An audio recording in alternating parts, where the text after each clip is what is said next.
What's going on, guys? Manchester United 3, Atalanta 2. This is for the fans and it's your match review.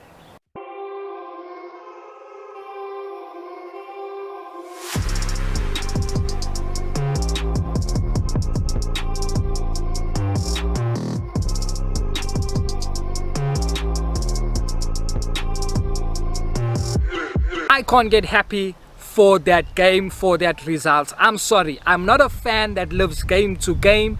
I'm a fan that analyzes the game of football. I'm a fan that wants to see success for Manchester United.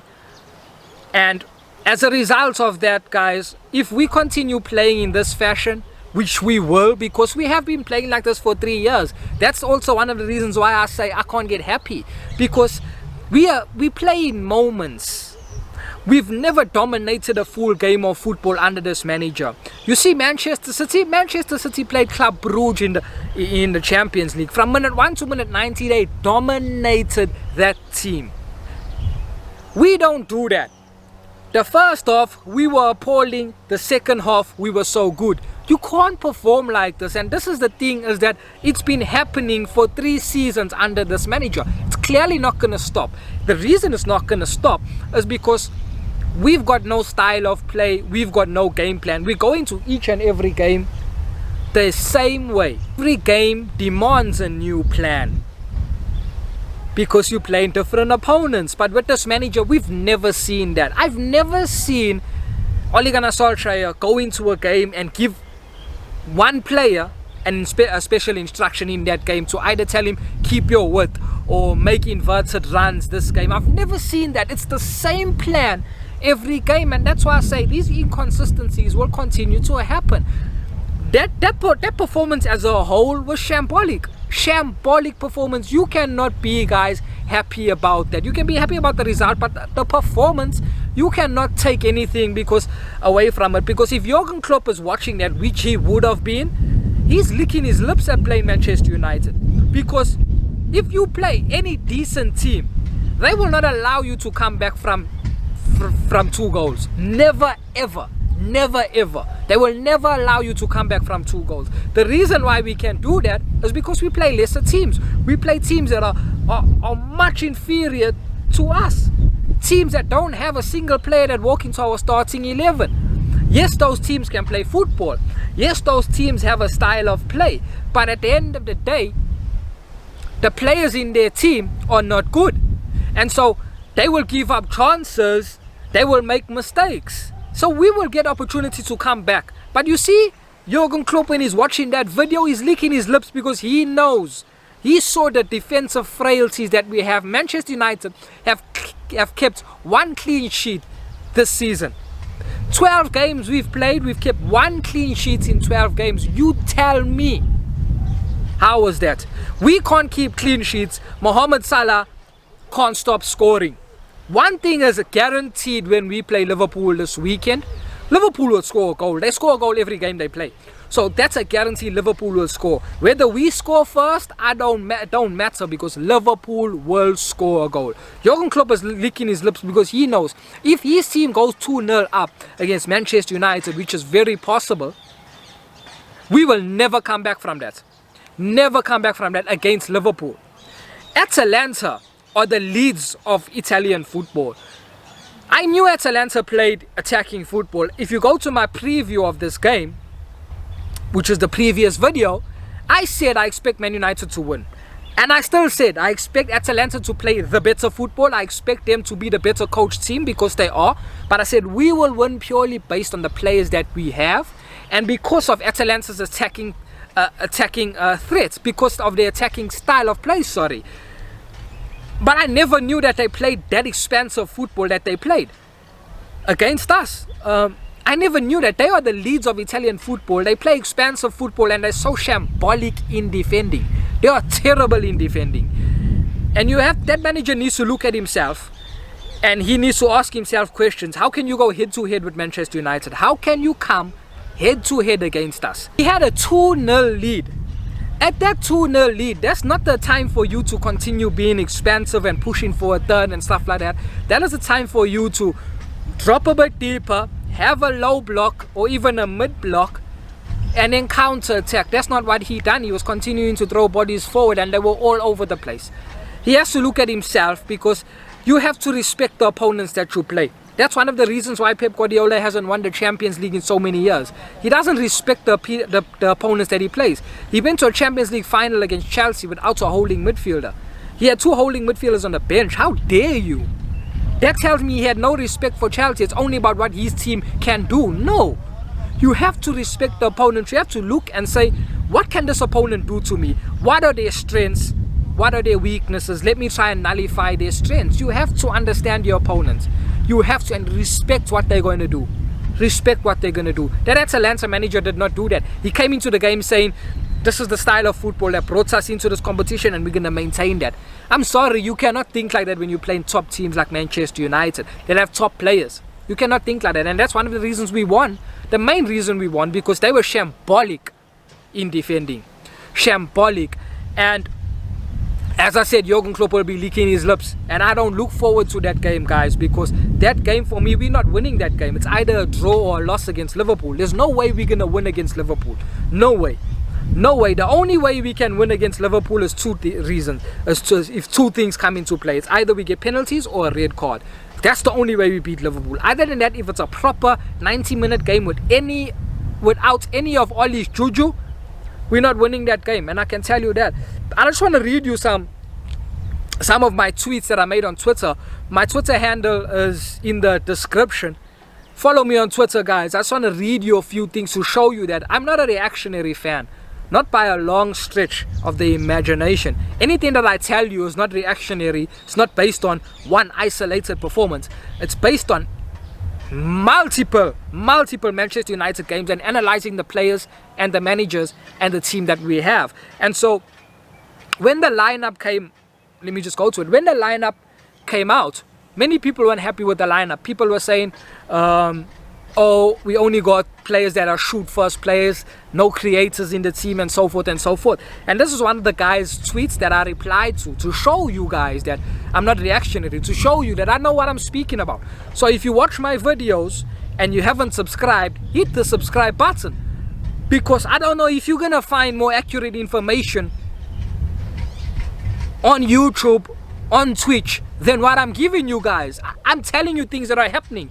Look at my pre-match video. I said we will beat Atalanta. I said the type of football that they play, and I told you it plays into our hands. Everything I say, it happens. It comes to pass. So I'm telling you this because there's many people that watch these videos, but they're not subscribing. Guys, hit that subscribe button and follow, because I'm giving you accurate information. As I said, I don't know where you're gonna get. I don't know which other channels are gonna be able to give you what I'm giving you. Telling you something today, tomorrow it happens. Anyway, this is what I said on Twitter before the game and the lineups came out. This one guy tweeted this, and you would know him. We all know him. He got a YouTube channel as well, and he got many followers, subscribers, so we all know him. Won't call his name out. He says, a Rashford, Bruno, Greenwood, Ronaldo is extremely imbalanced. Too many shoot-first players, not enough creators. I replied and I said, true, but against lesser opposition, you get away with it. Moreover, when you're playing a team that is so offensive and will leave space in behind, counter-attack settings in full flow. So I agree that that lineup that Oli pulled out is not a very balanced lineup in terms of playing football. But against lesser opposition, guys, you will get away with these things. And then I said something else to someone else as well. He replied to a tweet. They were basically saying also about the lineup and so forth and so forth. And I said, we will win purely based on the quality of players we have. We will be playing counter on this game. We will be playing on the counter this game. Against lesser opposition like Atalanta, you can get away with lineups like this. In the Premier League against good teams, never. Then I will read you another tweet that I've also said, that I put out. Let me try and find it, if it's here. I said, I tweeted this when we were 2-0 down. 2-0 down, I tweeted this. I said, we will win, guys. 1 goal and Atalanta will crumble, relax. I said that at 2-0. Many people were losing their heads when we were 2-0 down. Oh, we're going to lose this game. There's no way we're coming back. No, I tweeted this. I tweeted this when we were 2-0 down. I said 1 goal and they crumble because I know small teams. This is what you guys have to understand.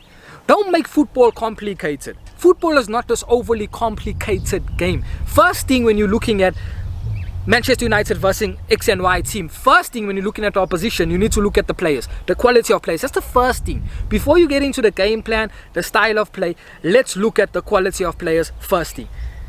You know the quality of players Manchester United have. We have world-class players throughout the pitch. You look at the opposition that we play, Atalanta. Not one player walks into our first 11.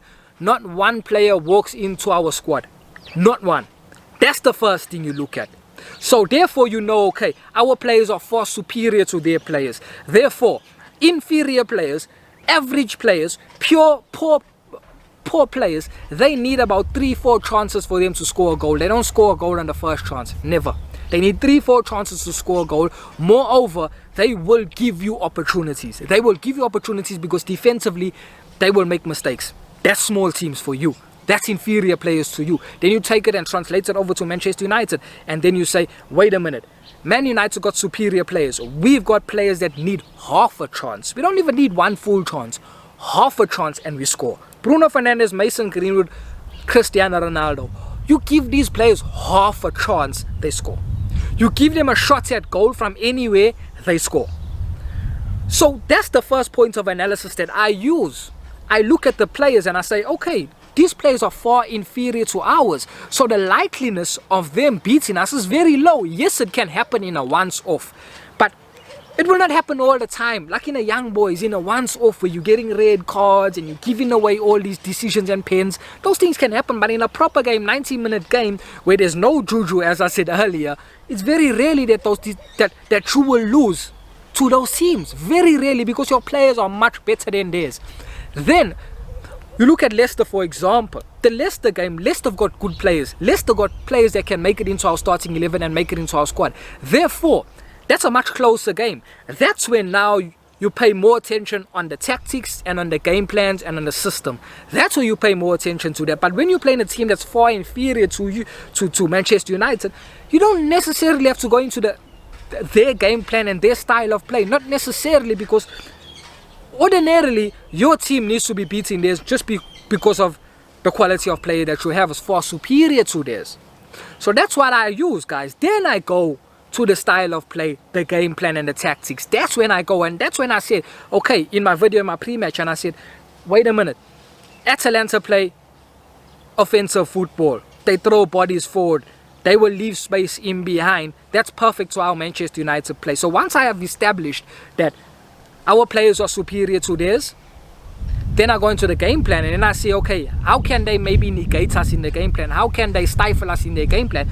And I see Atalanta, there's no way they can stifle us because they play into our hands. We are a counter-attacking team. We want to play on the counter. Now you're playing a team that's offensive and that's attacking us and it's coming head-to-head with us and they're leaving space in behind. We're going to kill you, and that's what you saw. Atalanta in that game was shambolic defensively. Shambolic. Even in the first half, as bad as we were in the first half, we had chances to score. Marcus Rashford, you could see the rust on him, but I was very impressed. At least he was getting those opportunities. At least he was putting himself there to take those opportunities, guys. So let's go to the team and let's give the players a rating. De Gea, I'll give him a 7 because he did also keep us in that game. He made some world-class saves. De Gea is back to his best. So I'm going to give David De Gea a 7. Yeah, I'll give him a 7. You can even give him an 8, you know. But I'll give him a 7. David De Gea is back, one of the best goalkeepers in the world. We go to the right back. That guy didn't do too much. I'm going to give him a 6. As you know, Wan-Bissaka attacking, he doesn't give you anything attacking. His crosses were getting blocked. There's just nothing that he gives you attacking. I'm going to give him a 6. Victor Lindelof as well, never do too much. I'm going to give him a 6 as well. Harry Maguire scored the goal, but he also was at fault for a few goals. So I'll give Harry Maguire a 6. He scored his goal, but his defensive performance was not good. A shambolic again. So I'm going to give him a 6 for that. Luke Shaw got the assist, but he had a poor performance, and he was also at fault toward Harry Maguire for the goal. So I'll give him a 6 as well. If it weren't for Harry Maguire's goal and Luke Shaw's assist, they probably get a 4 or 5. But because they got on a goal and assist, you have to give them a 6. But that left side is a weakness for us. That's a big weakness because Luke Shaw's inconsistent. Luke Shaw's had 5 good months of football in 7 years. Yet people want to call Paul Pogba inconsistent. That's something for you to think about. And then Harry Maguire, we know Harry Maguire is overrated, he's overprotected, he's not as good as people think he is. So that's a weakness on the left side. Then we go into the midfield. Scott McTominay, I give him a 5. I saw absolutely nothing. Absolutely nothing. I even give Scott a 4. No. I'm giving him a 4. We saw absolutely nothing from Scott McTominay. Nothing. Fred, I give Fred a 6. I saw him here and there. I give Fred a 6.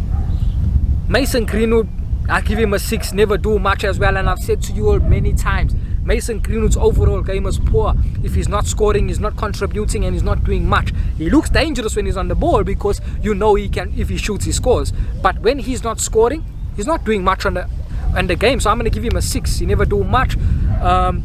Bruno Fernandes, man of the match for me, I give him an 8. I give him an 8 purely based on that second half. I think he turned that second half around for us. He was extremely good in the second half. His passes were sticking in the second half. In the first half, his passes were shambolic. They were all over the place. And that's why we say we need Paul Pogba in this team. He's our best passer. He takes the most care on the ball. The most care on the ball. He worries about not only if the ball is going to get to his teammates, but how's it going to get to his teammates. He worries about the weight of pass.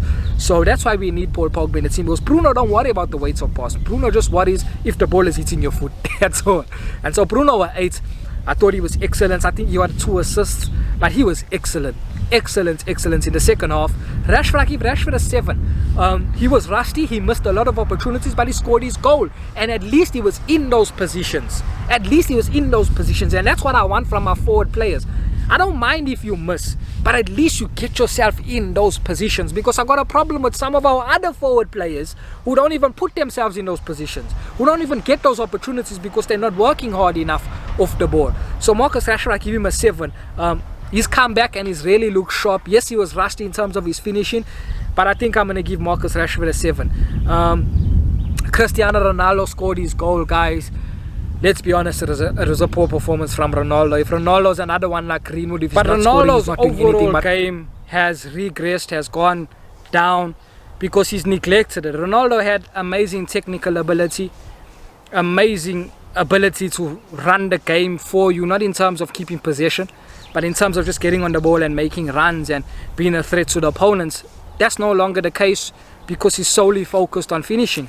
From his latter years in Real Madrid, he was solely focused on finishing. So that's what you see. You see that he's not involved in the build-up. You see he can't hold the ball up because he's not a proper number 9.